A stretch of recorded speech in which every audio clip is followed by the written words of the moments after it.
in the community, co-workers. Hope you guys are all good. Hope you've had a great day. If you're this side of the world, if you're in the US side of the world, hope you're gearing up for a good day. Just want to jumping in here as promised for our little live that we're doing with Clodagh Higgins. Clodagh, awesome to have you here. Give us a little intro about yourself. Firstly, I know about you. I know how great you are. Tell the community. Yeah.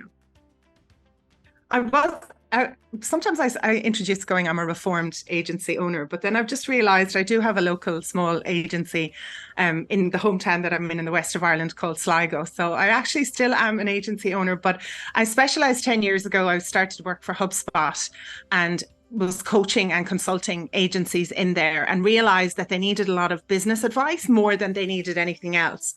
And so for the last 6 years, I've been working with Grow It. I've written a book for agencies. And what we've analyzed is there's 6 pillars of a successful agency. And those pillars are, it doesn't matter what size you are. And once you do that work, you are able to hit your financial and profit goals and your utilization. So yeah, I've been in mainly the HubSpot ecosystem, but that's only because I'm known there. Used to have a podcast called Agency Life, but that got bought off me by Teamwork at the end of last year. So they're running that little baby, off she goes. And yeah, at the moment, I'm focusing on building a community called Thrive, and we can talk about that later on. But that's me in a nutshell. Ex-powerlifter, not currently powerlifting at the moment, but something I did competitively a couple of years in a row. So if you're into powerlifting, that's my jam. Yeah, that's something I didn't know about you. There's always a surprise, I suppose, with you. There's always something new to learn. I have a national record for bench press and a world record for strict curl. Okay. You've gone up in my estimations. Thank you. It's always something that the guys sort of get, they go, oh, wow, powerlifting, all right, and I'm kind of tall and I'm not stocky, I'm like tall kind of build. So when people look at me, they just go, really? And I'm going, I know, surprise myself. So well, yeah, as I said, never a dull moment with you. I like it. So thank you, as I said, for joining us. And you've got so much value, guys. We will be adding a lot more further into the community, doing some more lives with her. She's got this awesome Thrive community that she's kicked off as well, which we'll discuss a little bit at the end. So stick around to the end if you purchase. And we want to get access to the community for free, just to give it a trial out. But Clodagh, we're discussing referral partnerships today, if I'm not wrong. I think I'll screw up the title of the video a little bit, but yeah, man, go for it. You want to share your screen? You want to do what you want to do? No, we can just, because you've got the slides there, if you want to, but they're only, I was keeping it just there as a bullet points, and we can add them in afterwards. It's just more. Cool. Yeah, we don't have to, but there's only 5 things when it comes to. So I saw the answers that people were looking for, so we can cover the next topic the next time. But yeah, just when it comes to referral partners, there's some simple kind of 5-step process when you're looking to work with people, because you'll hear somebody going, oh, I can do referrals for you. And sometimes they're kind of left sort of, does it happen? Is it going to happen? Or somebody might say, I would like to be a referral partner. Well, how do you know if they're any good? And that's what we're going to talk about today, because I know agencies can get quite excited about getting referrals, and how would they get them? So a partner, to do that, setting that up, it's really important. So the first thing will be align with your niche or your target audience. So first of all, you've got to look for referral partners who've got expertise with your ideal candidates. There's no point, if you're in the manufacturing industry, you're an agency for manufacturing, and they have beauty contacts. So the first thing is that they have to have a deep understanding about your niche and your target audience.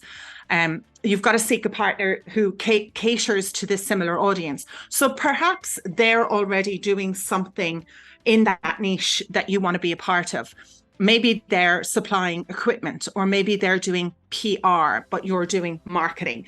So you could actually, partner with somebody in a slightly similar industry, but that's aligned. So it could be an SEO. You don't do SEO, they do SEO, but they're already in the healthcare industry, or they're in the beauty industry. And maybe they've got that experience that you don't have in those relationships. So that's the first thing. you have to know that they're aligned with your niche and have experience in niche, have a network in the niche. Then the next thing is they might be in that industry, but they might not have the reputation and the credibility. So you do have to choose partners that have a solid reputation, that they have to have good credibility. Otherwise, as you know, birds of a feather, and you're tarnished with that brush. That's what will happen if they introduce you and they haven't got a good reputation. You are going to be tarnished with that brush. So, do they have a positive image in the industry? Are they trustworthy? Now, you can check that out by looking at the reviews online. You can look at their LinkedIn referrals, but you can also pick up the phone and have a conversation going, hey, I'm going to do some work with this partner and I'd love to give your thoughts on what do you think of them? You could just have a phone call. You don't want anyone putting anything in writing. So just check the reviews, their testimonials, any case studies they have. At the end of the day, you'll see companies putting up all these logos. I've worked with so-and-so, and none of it matters. It's like, what was their problem? Yeah. What did they do for them? Was the client happy with the results? So if you saw any of their testimonials on their website, pick up the phone to those people and ask them, how did you like working with them? What were they? I'm thinking of going into partnership with them. And you'll get an awful lot of information from that customer. Yeah. Yeah. Yeah, that's brilliant advice, and I think it's we tend to forget with referral partners. We treat it sort of as a separate relationship, and actually it's just another business relationship. And you wouldn't start doing business with a lawyer that you've never worked with before. You would ask for referrals, or you would ask for information. You do a bit of research on them. We don't do that with referral partners. We tend to just think, oh well, they'll just introduce me to people and they must be good at what they do because they built a big business. But actually, find out they don't share any of the values you share. They don't care about customer service. Yeah. They don't care about delivery on time. They care about money. And maybe that's not what you care about. Exactly. And that's something I would be discussing as well. And sometimes what happens with agents is you just get so excited and relieved to go, oh, it'd be great if some referrals were coming in so that I don't have to sell so hard or so long, or, there's very few agency owners that absolutely love the sales process to the bone. They must prefer to be doing, most agencies, they've started doing an agency because they love doing a specific type of work, like web development, like digital marketing, like that's what they like to do. But as we know, running an agency, you end up doing all the things and very little of the stuff that you love and that you're very good at. So the next one thing would be to evaluate their marketing practices. How are they marketing themselves online? Are they consistent? Can you see that you like what they're posting up? Have they a certain kind of style? Are they argumentative, or are they, thought-provoking, or what style is that? And just like you said, values. Would you buy from them? Judging by the marketing that they're doing.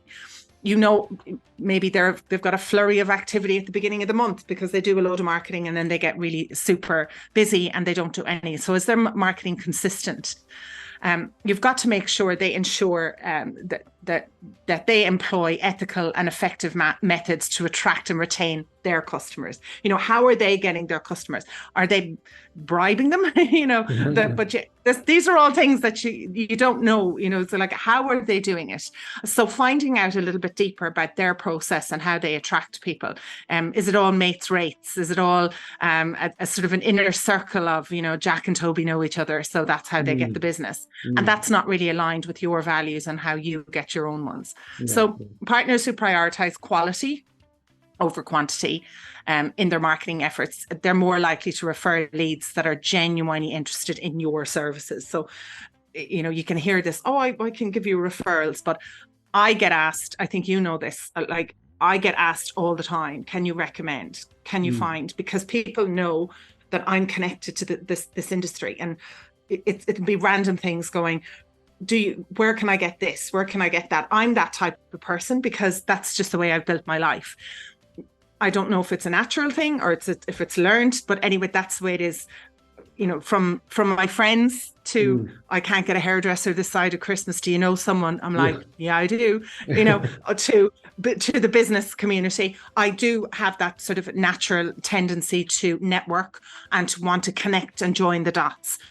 And that type of person, you can tell very quickly if they're like that or if they're quite hidden and they're not sharing their information, you know. Yeah, 100%. And it's so Look at funny how because they're sorry, and it's one thing I also that I love to point out to agencies and to just businesses in general. You know, one of the things that I hear most commonly whenever you ask a small business owner, how do you find your business? 9 times out of 10, they say, oh, you know, word of mouth, people just introduce me. And it frustrates me a lot because whenever they say that to me, what they're actually saying is, I don't really do much marketing. I don't do much business growth myself. I just kind of rely on people to send me stuff. And word of mouth marketing is actually referral. It's this kind of business. That's it. It's not word of mouth marketing. It's not word of mouth. It's referrals. It's my next question to them is, oh, you get a lot of word of mouth marketing. Fantastic.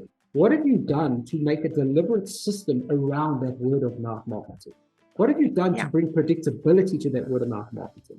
And I think it's so important to bring up when you talk about referral marketing, because so many businesses are just sitting on an absolute gold mine. If they just ask for the referral, if they just built it into their process to say, hey, I did a fantastic job for you, and you're so happy, and we meet once a month and you just rave about what I do, would you mind introducing me to someone? Is there anybody else you know that could actually benefit from what I do as well? Would you mind introducing me? And they just don't do that because it's something that I feel like it almost comes from our parents before us and generations before us, where they were just like, oh, yeah, word of mouth will get it around. Well, in today's world of social media, word of mouth is no longer good enough. You need to actually activate it and make it predictable. People are too overwhelmed to remember. They've been lamped. I think a few years ago, you did have a bit of brain space and a bit of bandwidth to think of other people's businesses. And today we're just bombarded with things. So you're right. And one of the things that I work with my agencies on is, it's not just an buyer persona or an ideal client. It's not just that. It's the personality of the people that you've been working with. So maybe it isn't a particular niche, but you really like this type of person. They were good to work with. They paid on time. They listened to your advice. They educated themselves. So if you had a great marketing manager that you were working with in a company, they are probably more likely to have other friends who are like that, because people like that like to have friends like that. So if you ask them, you know, would you give me because you like working with them, and they can introduce, because those types of people have friends that are like that, or they have a community that are like that. So definitely, if you really like a particular client, just sit down and analyze what it is about them, their personality. You know, they're responsive. They're, you know, they don't lose their minds if something goes wrong, because they know that this is a partnership. And then talk to them directly and go, do you have anyone that you could introduce? Because we love working with you and we'd love to work with more people like you. And that's where it starts. And if you do that after, you know, a few wins and you've had some successes, you don't do it straight away, but you do it after a decent amount of time and you've got some wins for them, people are more than happy to help you.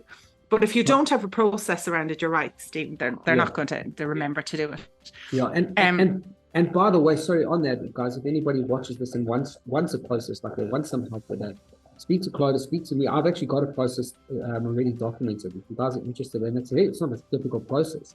It's a very simple process. But I love what you said also, Clodagh. I was recently reading the book Atomic Habits, and love him. Yeah, fantastic book. And when they talk about where we learn our habits from.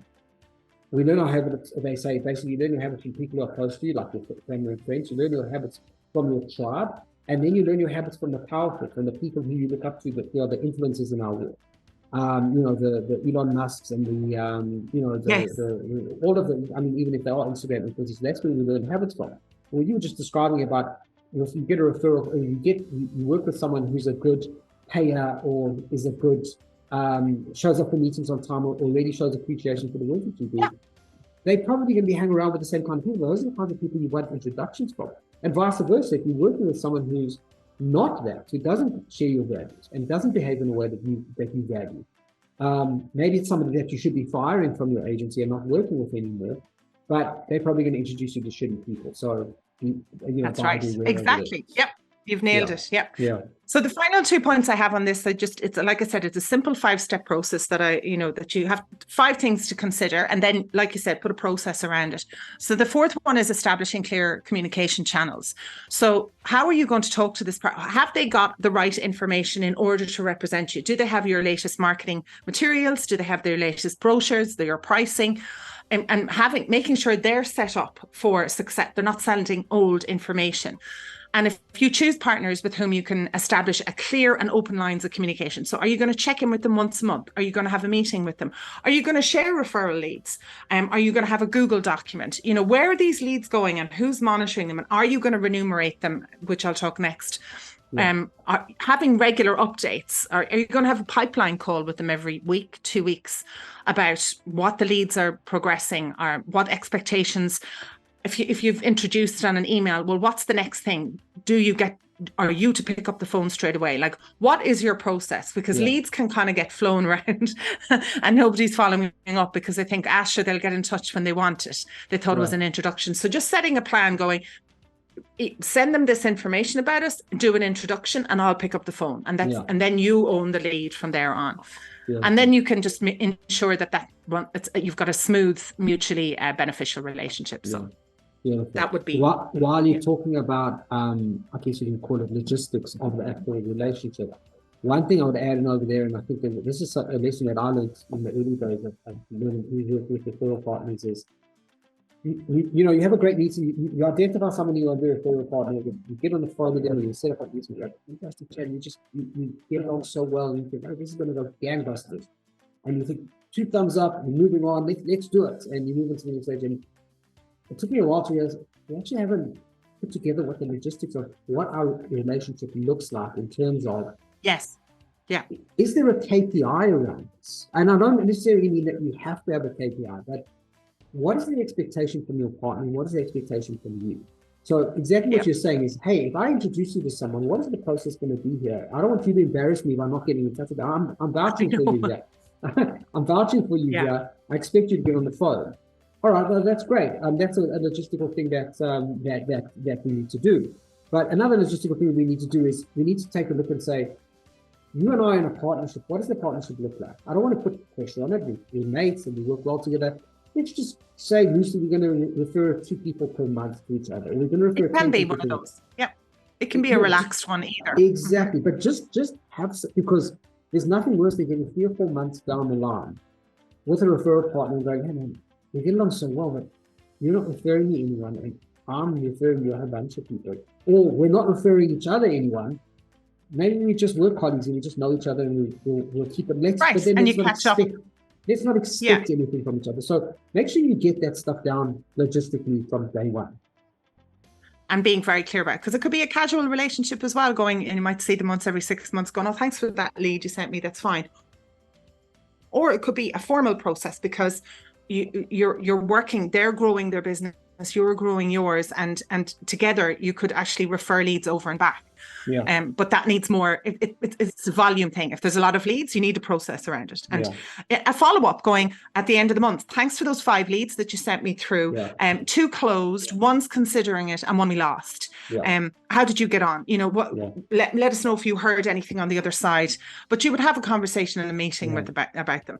I think if you're, if it's the odd lead every month, you probably don't need anything formal. But if it's anything more than 3 or 4 leads a month from another business, from a referral partner, that needs a process, because over a year that builds up, And you can also, in that feedback loop, you can also be discussing the quality of the referral. Is, hey man, you referred me 10 people, but not one of them was actually an ideal referral from you. I think we were pretty clear about it. Or hey, you referred me 10 people, 8 out of them are closed, man. More of that. This is great. Let's discuss remuneration or whatever it is. But just be clear about it and get that feedback loop, because that's about building a relationship with each other. Yeah, perfect. And then finally, just having some clear terms and incentives, right? How clearly define the terms of your referral partnership, including what we talked about, expectations, responsibilities, and incentives. How are you going to financially reward each other? Or is there, is it something else? Maybe it isn't a money transfer. Maybe you are going to give them something at the end of the year. It could be a voucher, it could be something that they're looking for. But figuring that out, you have to make sure that both parties have a crystal clear understanding of the arrangement. Consider creating a mutually beneficial incentive structure that rewards your partner for their successful referral leads. And this could be a commission either, but agreeing on that. And then how are you going to do that? Are you going to transfer that every month, every quarter, at the end of the year, a dollar amount, but then the person turns around and goes, actually, can you buy this for me? Because then you can buy it as an asset through the business, and you can start to become creative about how you're going to do that. But definitely having a clear structure, and then celebrating, that what went well, have a review at the end of the year. What went well? What could have done better? Are you going to continue this relationship? Because that can lead to some discontent if you're not reviewing and understanding. Then that person will go, oh, that was a really bad, I'm not doing referral partners again. I'm not going to ever do that. And everyone gets a bit disgruntled if you just don't address, what went well, what could have gone better. And that's it. That's five things to think about when you are thinking about a referral partner. Beautiful. So that's awesome, value, Clodagh. And as always, thank you so much. Tell us about the community. Obviously quite excited about what you're up to over there. Just give us a little bit of insight. We are obviously we've discussed this a little bit more in the DACC community, but this is a community that Clodagh's putting together of agency owners off of Facebook, that with a lot more continuous value and a lot of continuous coaching and training for agencies. So give us the rundown here. Yeah. So basically, with Thrive, finding agency owners who are have gone through, made all the mistakes. So it's taking the pain out of growing an agency without having to make the mistakes itself. So it's a community owned by agency owners. So they're in there sharing their connections, their contacts, their education, and their value of what they're doing. Over the last few years, we have worked with agencies who have been able to get over that MRR target that they wanted to. So we all know to get to 1 million, you can get there, but it's how do you get over the 2 million? And that can be just such a pain point for agencies. But we have a group of agencies that have figured all that out. So it's a mixture of really experienced people from all around the world who have figured out how to be super successful in their agencies, not just the sales and marketing tactics, because we all know that's a lot of hard work, but the things like HR and culture, and how do you actually get to that 2 million mark? And that's what we're building right now. And it's off Facebook, only because it's just a different it has got an app. And we all know it's great. We're here in Facebook as it is. But we all know that sometimes you might not be checking it as much as you used to in the past. But when you go into this app, it's just about the network, and you can connect with other people. Yeah. And we're running regular talks all the time, offering valuable information. And then we're asking people, what do you need? What help do you need? And it's coaching for yourself and your leadership team as well, because we know sometimes coaching for an agency can become expensive for yourself and your leadership team, but we wanted to make that accessible and have all the information in one place. And that's what we're building. Amazing. Well, speaking of that, I'm actually joining you tomorrow to share some around how to choose the right and just partner. Message me here if anyone wants to have a look around and come inside the community.